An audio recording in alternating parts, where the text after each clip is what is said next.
Selain itu, Bambang Eka Cahyawidodo, ahli yang dihadirkan oleh tim hukum Anies Mohaimin, menyatakan KPU telah melakukan pelanggaran prinsip kepastian hukum karena membiarkan Gibran Rakabuming Raka terus mengikuti tahapan Pilpres. Karena menurut ahli tim Anies Mohaimin, keputusan MK saja tidak cukup menjadi landasan menerima pendaftaran Gibran.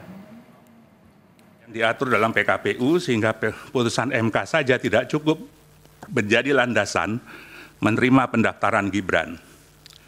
Meskipun MK telah membuat putusan nomor 90 PUU 21/2023, KPU harus tetap mengubah peraturan KPU 19 terlebih dahulu untuk menyesuaikan syarat calon.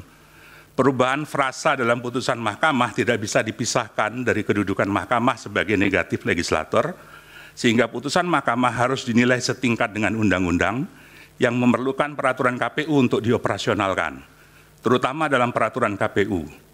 Hal ini sesuai dengan perintah Undang-Undang Pemilu pasal 12, pasal 13, pasal 75 Undang-Undang Pemilu, dan lebih jauh lagi harus mengacu kepada pasal 231 ayat 4 Undang-Undang Pemilu yang memerintahkan ketentuan lebih lanjut mengenai tata cara verifikasi terhadap kelengkapan dan kebenaran dokumen persyaratan administrasi bakal pasangan calon diatur dalam peraturan KPU.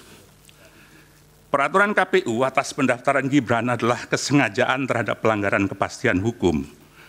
Kebutuhan peraturan KPU mengatur penyesuaian dengan putusan MK tidak hanya kebutuhan administratif, tapi juga kebutuhan hukum pemilu agar tidak timbul kekosongan hukum pasca putusan MK.